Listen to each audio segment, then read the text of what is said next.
नमस्कार. आज 26 ऑगस्ट 2022 वार आहे शुक्रवार. लोकसत्ता विश्लेषणामध्ये आपलं स्वागत आहे. फ्रंट पेजवरती अगदीच न्यूज आहे, म्हणजे सॉरी ॲडव्हर्टाइजमेंट आहे. त्यानंतर पहा एक अतिशय म्हणजे आपल्यासाठी एक अतिशय योग्य बातमी आहे, जी म्हणजे पॅसिव्ह स्मोकिंगमुळे कर्करोगाचा सर्वाधिक धोका आहे. अगदीच पहा, जे लोक ओढतात म्हणजे जे स्मोक करतात त्यांना आपण ॲक्टिव्ह म्हणतो. ओके. व जे त्यांच्या सहवासात असतात किंवा त्यांच्या बाजूला वगैरे राहतात त्यांना आपण पॅसिव्ह म्हणतो. ओके, म्हणजे त्यांचा ऍक्टिव्हली रोल नसतो त्यांना आपण पॅसिव्ह म्हणतो. अगदी आपण ऍक्टिव्ह आणि पॅसिव्ह रोल वगैरे हे ऍक्टिव्ह व्हॉइस वगैरे जे इंग्लिश ग्रामरमध्ये वगैरे आहे ते आपण पाहिलेलं आहे. ओके. तर मग पहा, तर या पॅसिव्ह म्हणजे जे स्मोकिंग करणारे वगैरे व्यक्ती आहेत त्यांच्या सहभागात जे व्यक्ती असतात. ओके. तर त्यांना पण जास्त सर्वाधिक धोका कर्करोगाचा म्हणजे कॅन्सरचा धोका आपल्याला असलेला आढळून आलेला आहे, असं लॅन्सेट या नियतकालिकाच्या शोध निबंधामध्ये निष्कर्ष काढलेला आहे. तर त्यांनी अभ्यास केलेला होता पहा. 25 लाख व्यक्तींचा मृत्यू झालेला आहे धूम्रपान करणाऱ्यांच्या संपर्कातील. 1964 पासून सुमारे 25 लाख व्यक्ती कर्करोगाने दगावल्याचे centre for disease control and prevention या संस्थेकडून सांगण्यात आलेले आहे. म्हणजे यावरून आपल्याला म्हणजे एक निष्कर्ष वगैरे सांगता येईल आपल्याला हे देखील, की जे आपलं हे असेल म्हणजे जे आपलं कुटुंब किंवा आपल्या सभोवताची जी व्यक्ती वगैरे आपण ठरवणार आहोत, जे मित्र. ओके. तर त्यांना म्हणजे अगदीच त्यांना बॅड हॅबिट वगैरे नाहीत का हे आपण अगदीच तपासलं पाहिजे, कारण त्यांच्यामुळे आपल्या पण जीवाला धोका तर आहेच अगदी. ओके. किंवा जर एखाद्याला तशा पद्धतीची सवय वगैरे जर असेल तर आपण त्याला अगदीच रोखण्यासंबंधीचा वगैरे प्रयत्न नक्की करू शकतो. ओके. कारण पहा, तुमच्या व त्यांच्या दोघांच्या जीवाला अगदीच धोका आहे हे आपल्याला लक्षात आलं पाहिजे. त्यानंतर पुढे चला. ही न्यूज आपल्या कामाची नाहीये. तसं तर ह्या पण न्यूज मधून आपल्याला हे समजून म्हणजे ही पण न्यूज एमपीएससीच्या परीक्षेला वगैरे येणार नाही. तरी पण आपण एक व्यक्तिमत्व व समाजातील समाजशील प्राणी आहोत या नात्याने मी ही न्यूज घेतलेली आहे. त्यानंतर पुढे गेल्यानंतर ही पण न्यूज कामाची नाहीये. अगदीच चला पुढे. त्यानंतर फ्रंट पेज, घटनापीठाची प्रतीक्षाच म्हणजे ज्या पद्धतीने शिवसेनेचं जे प्रकरण घटनापीठाकडे जाणार होतं. ओके. त्याची तारीख आज देण्यात आलेली आहे. व आज N V Ramana, chief justice of India N V Ramana यांचा शेवटचा दिवस आहे त्यांच्या कार्यकाळाचा. ओके. मग काल त्यांनी भरपूर म्हणजे निर्णय वगैरे घेतले. त्यांनी अगदीच गुजरात सरकारला बिल्किस बानो प्रकरणावर नोटीस पाठवली. त्यासोबतच पीएम एल ए म्हणजेच ते ईडीचं प्रकरण मध्ये मी काल समजावलं पहा, principle of natural justice violate होत आहे कुठेतरी, मग त्याला पण रिव्ह्यू पिटिशन त्याची होती, तिला पण त्यांनी एक्सेप्ट केलेलं आहे. त्यासोबतच केंद्राला त्यांनी फटकार लावलं की केंद्रांनी त्यांना चौकशीमध्ये वगैरे पेगाससची जी चौकशी वगैरे चालू होती त्यामध्ये केंद्र सरकार त्यांना सहभाग म्हणजे सहकार वगैरे करत नाहीये. त्यामुळे थोडंसं एन व्ही रमन्ना यांनी सर्व म्हणजे एकदाच त्यांनी पण म्हणजे जाता जाता चांगलं काम वगैरे करण्याचं अगदीच त्यांनी पण प्रयत्न केलेले आहेत. परंतु एन व्ही रमन्ना यांच्या बाबतीत जर म्हणायचं गेलं तर अगदी त्यांनी सुरुवातीला आल्यापासूनच त्यांनी म्हणजे महिला न्यायाधीशांची वगैरे सुप्रीम कोर्टामध्ये वगैरे नियुक्ती, यासोबतच त्यांनी भरपूर जागी म्हणजे सुप्रीम कोर्टामध्ये जे जे काही चालू असतं त्या संदर्भात त्यांनी अगदी खोलूनरित्या वगैरे त्यांनी चर्चा केली. त्यासोबतच त्यांनी मीडियामध्ये जे ट्रायल वगैरे होतं ते अगदीच सुप्रीम कोर्टाच्या वगैरे विरोधात असतं. त्यामुळे त्यांनी पण म्हणजे अगदीच जे जे वाटतं मनाला त्यांनी म्हणजे जे योग्य आहे देशासाठी व लोकशाहीला वाचवण्यासाठी ते त्यांनी अगदी विरोध वगैरे त्याचा केलेला आपल्याला दिसून येतात. ओके. मग त्यांचा आज कार्यकाळ संपत आहे. ओके. हे आपल्याला पुन्हा पण त्यांनी दिलेलं आहे म्हणजे पुन्हा एक लेख आलेला आहे त्यांच्यावरती, तिथे पण मी सांगणार आहे.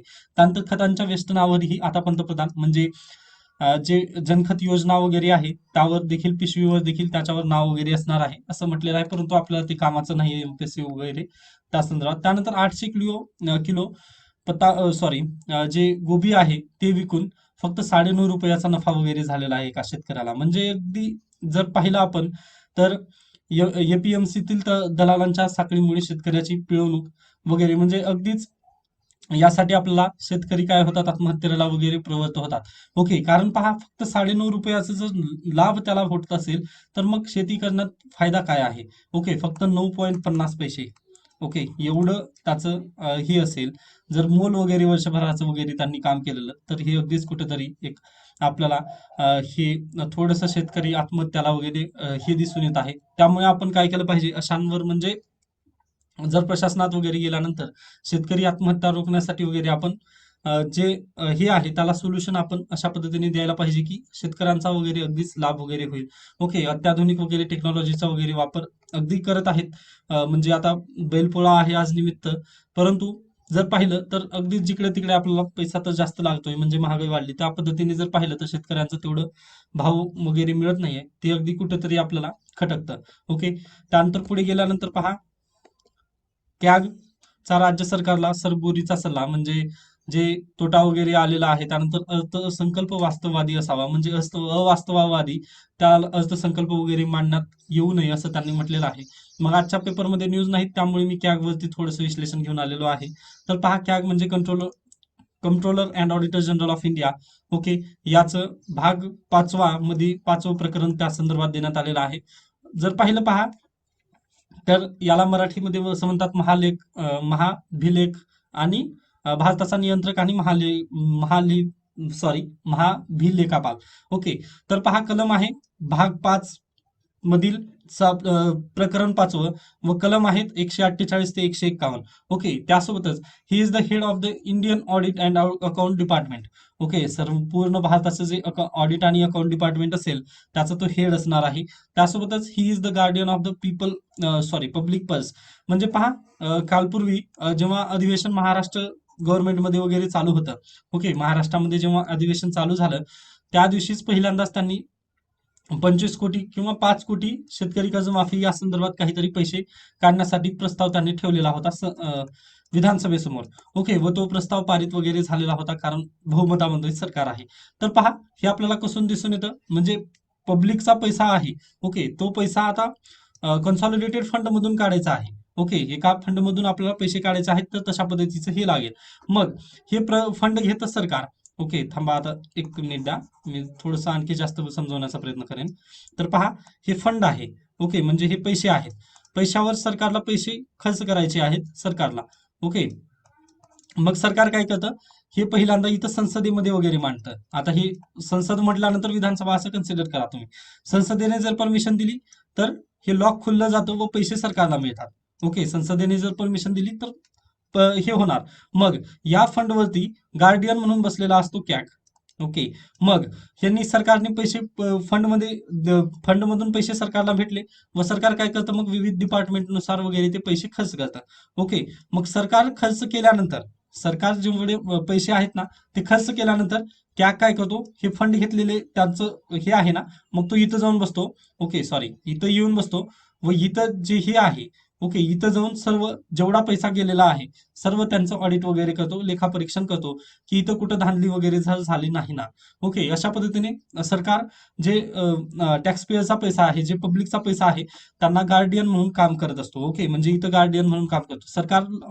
काय करतो, सरकारला पैसे खर्च करू देतो. मग पैसे खर्च झाल्यानंतर सरकारला त्यांनी जाब वगैरे विचारत तो असतो. ओके. त्यानंतर पुढे, his duty to uphold the constitution of India and the laws of parliament in the field of financial administration. म्हणजेच काय पहा, तर हा अगदीच संवैधानिक पोस्ट आहे. त्यामुळे कायद्याचं वगैरे पालन तो त्या पद्धतीने करतो, जे की वित्त प्रशासन जे आहे तो कॅग मार्फत वगैरे चालवलं जातं अगदी भारत सरकारचं. त्यानंतर अपॉइंटमेंट आणि टर्म्स अँड कॉन्स्टिट्युशनल पोस्ट, म्हणजे काही त्याच्या टर्म अँड कंडिशन वगैरे आहेत, तर ते पाहूयात. याची जी हे असते ते प्रेसिडेंट ऑफ इंडिया यांच्या मार्फत यांची नियुक्ती करण्यात येते व ही hold office for a period of 6 years up to the age of 65 years.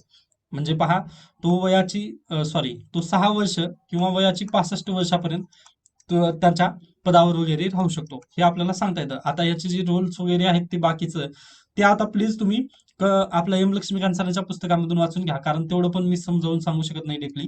पण एवढं मी डायरेक्टली सांगितलं की पैसे कशा पद्धतीने सरकार खर्च करतं, मग त्याच्यावरती यांनी नियंत्रण वगैरे ठेवण्याचं काम हे करत असतात कॅग. ओके. मग महाराष्ट्र बाबतीत पण त्यांनी हे ऑल इंडियासाठी काम करतात. ओके. त्यानंतर पुढे चला, औरंगाबाद आणि उस्मानाबादचे नामांतरांचे ठराव विधिमंडळात वगैरे मंजूर झालेले आहेत. आता पुढे केंद्र सरकारला वगैरे त्यांचं हे पाठवण्यात येईल. ओके. म्हणजे त्या संदर्भातची जी बातमी आहे, म्हणजे जे बिल वगैरे आहे, ठराव जो आहे तो केंद्र सरकारच्या गृह मंत्रालयाकडे पाठवण्यात येईल व गृह मंत्रालय त्याच्यावरती विचार करून जेव्हा राज्य सरकारला वगैरे मंजुरी देईल तेव्हा त्यांचं नाव वगैरे बदलण्यात येईल. ओके. त्यानंतर पुढे चला, पहा, बैलांच्या संख्येत सुमारे 50% घट झालेली आहे. हे एक म्हणजे अगदी मी शेतकरी आत्महत्या वगैरे जसं सांगत होतं, तसं सर्वजण टेक्नॉलॉजीला वगैरे प्राधान्य देत आहेत सध्याला. ओके. त्यामुळे पण ही आपल्याला घट झालेली दिसून येत आहे. त्यानंतर पुढे चला, वर्गीकरणातील बदलत्या भिंती. हे माझ्या मते पण तेवढंसं आपल्यासाठी कामाचं नाही आहे, कारण तुम्ही सायन्सचं एकदाच वाचून घ्या पुस्तक SCI, NC. ओके, सायन्स तुम्ही सिलेबस मधून कम्प्लीट करा. म्हणजे हे डेली येतच असतं. मग याच्यावर आपण PhD करण्यात काही अर्थ मला असं वाटत नाहीये. त्यामुळे मी याला स्किप करतोय. म्हणजे इथले सर्वच. त्यानंतर पहा, सर्वोच्च सुखीन संतू म्हणजे NV रमन्ना यांचा आज म्हणजे आज ते निवृत्त होत आहेत. ओके. मग त्यांनी अगदीच चांगले काम वगैरे अगदीच केलेले आहेत. म्हणजे पहा, मी जेव्हापासून जुलै महिन्यापासून आपण सोबत आहोत. ओके. मग तेव्हापासून डेली आपण याविषयी चर्चा करतो. NV रमनचं नाव अगदीच असतं. ओके. मग ते अगदीच टीका करतात सरकारवरती, किंवा सुप्रीम कोर्टामध्ये केसची पेंडन्सी वगैरे आहे त्या संदर्भात पण ते अगदी खुलून बोलतात. त्यानंतर जजेसची अपॉइंटमेंट जेव्हा त्यांनी पद घेतलेलं होतं, म्हणजे पद स्वीकारलं होतं, त्या दिवशीपासूनच त्यांनी अगदीच जजेसची अपॉइंटमेंट पहिल्यांदा त्यांनी केली. त्यानंतर महिला जजेसची अपॉइंटमेंट पण त्यांनी पहिल्यांदा केली.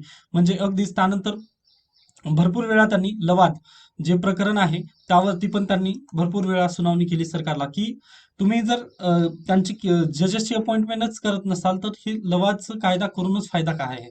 ओके. मग त्यांनी भरपूर वेळा ऍडमिनिस्ट्रेटिव्ह ट्रिब्युनल वगैरे आहेत त्यांना फटकारलेला आपल्याला दिसून आलेला आहे. ओके. म्हणजे त्यांची कामगिरी अगदीच बेस्ट होती हे आपल्याला सांगता येतं. व ते अगदीच जाता जाता सर्व करण्याचा प्रयत्न करत आहेत, परंतु वेळेअभावी वगैरे होत नाही. म्हणजे आता इथं पण त्यांनी तेच म्हटलेलं आहे, की एक बॅग आहे, बॅगमध्ये जर आपण सर्व वस्तू जर टाकण्याचा प्रयत्न केलो तर काही वस्तू खाली सुटतातच. ओके. अगदी त्याच पद्धतीने झालेलं आहे. शिवसेनेबाबतचं जे प्रकरण आहे, बिल्किस बानोपेक्षा म्हणजे बिल्किस बानो हे प्रकरण जास्त महत्वाचं होतं. शिवसेनेचं थोडंसं कमी महत्वाचं आहे. त्यामुळे पण त्यांनी थोडंसं त्याला मागे ठेवून त्यांनी हे केलेलं, म्हणजे त्याला प्राधान्य वगैरे दिलेलं. कारण घटनापीठ आणि पण तयार झालेलं नाही, ही आपल्याला पहिलीच बातमी होती. परंतु ते बातम्या पण आपल्याला महत्वाच्या दिसतात. त्यासोबतच प्रिन्सिपल ऑफ नॅशनल जस्टिस इथं व्हायलेट होत आहे ED मध्ये, ते पण अगदी महत्वाचं होतं. त्यामुळे त्यांनी कोणती महत्वाची बातमी आहे व कोणती नाही हे अगदी ठरवलेलं आहे विवेकानुसार, व त्यांनी प्रयत्न नक्कीच देण्याचा अगदी प्रयत्न केलेला त्यांनी. यासोबतच जर पाहिलं तर अगदीच शिवसेनेचं पण प्रकरण नवीन न्यायाधीशांसमोर वगैरे येईल. ओके. परंतु घटनापीठापर्यंत जाणं हे देखील एक महत्वाचं कार्य यांनी केलेलं आहे. कारण कोणतं प्रकरण घटनापीठाकडे वगैरे जायचं हे चीफ जस्टिसला अधिकार देण्यात येतात. ओके. मग या शिवसेना प्रकरणमध्ये अगदीच आपल्याला भरपूर गोष्टी मांडायच्या आहेत, किंवा दिसून आलेल्या आहेत, म्हणजे ब्लॅक स्पॉइंट मध्ये आहेत. मग त्यावरती घटनापीठच म्हणजे संवैधानिक आहे तो. ओके. संवैधानिक आता खटला म्हणून आपण कन्सिडर करू शकतो शिवसेना खटला आता. मग त्यामुळे अगदी ही महत्वाची गोष्ट आहे. ओके. जर आता शिवसेना विरोधात किंवा शिवसेना सोबत जर निकाल जरी आला तरी या कायद्यानुसार काय होणार आहे, जो कायदा आहे, ओके, परिच्छेद 10 वगैरे जो आहे आपल्यासाठी जे देण्यात आलेला आहे, म्हणजे representation of people's act. Okay. आपल्या सिलेबसमध्ये पण आहे GS2 साठी रिप्रेझेंटेशन ऑफ पीपल्स ऍक्ट 1950-51चं जे ऍक्ट आहे त्यामध्ये अगदी बदल वगैरे होऊ शकतील. त्यामुळे ही एक बातमी आपल्यासाठी अतिशय महत्वाची ठरू शकते. ओके. म्हणून आज अगदीच त्यांनी अगदी बेस्ट पद्धतीने त्यांनी अगदी काम केलेलं आहे. त्यानंतर पुढे चला, ERD तंत्रज्ञान वनजीवाच्या मुळावर. म्हणजे पहा, आता हे पूर्ण आपल्याला विचारण्यात येणार नाही, पण प्रिलिमला विचारलं जाऊ शकतं. अगदीच राज्यसेवाची प्रिलिम असू द्या किंवा कंबाईनची, ERD टेक्नॉलॉजी म्हणजे काय, असं डायरेक्टली तुम्हाला प्रश्न विचारण्यात येतं. तेव्हा एक्सटेंडेड रिच ड्रिलिंग म्हणजे पहा, जर हे अशा पद्धतीने पहाड वगैरे असेल किंवा अशा पद्धतीचं हे असेल, जर विहीर वगैरे असेल ही, तर यामध्ये आडवं बोर वगैरे जे पाडण्यात येतं. ओके. म्हणजे आडवं बोर किंवा अशा पद्धतीने तिरपं बोर किंवा आडवं बोर वगैरे जे पाडण्यात येतं त्याला म्हणतात एक्सटेंडेड रिच ड्रिलिंग. ओके. जिथं पोहोचू शकत नाही बोरवेल अशा जागी हे ड्रिलिंग तंत्रज्ञ कार्य पाहतं. व यातून काय पाहिजे बेसिकली, म्हणजे नैसर्गिक वायूचे साठे वगैरे काढण्यासाठी याचा प्रयत्न म्हणजे याचा उपयोग वगैरे करण्यात येतो. हे आपल्याला माहिती पाहिजे, परंतु हे मेन्सला वगैरे विचारण्यात येणार नाही, त्यामुळे स्किप करा. त्यानंतर हे विरोधी राजकारण वगैरे ते पण आपल्या आवश्यकतेचं नाहीये, त्यामुळे प्लीज स्किप धिस. त्यानंतर पुढे गेल्यानंतर मानव वन्यजीव संघर्ष टाळण्यासाठी मुखवटांचा प्रयोग.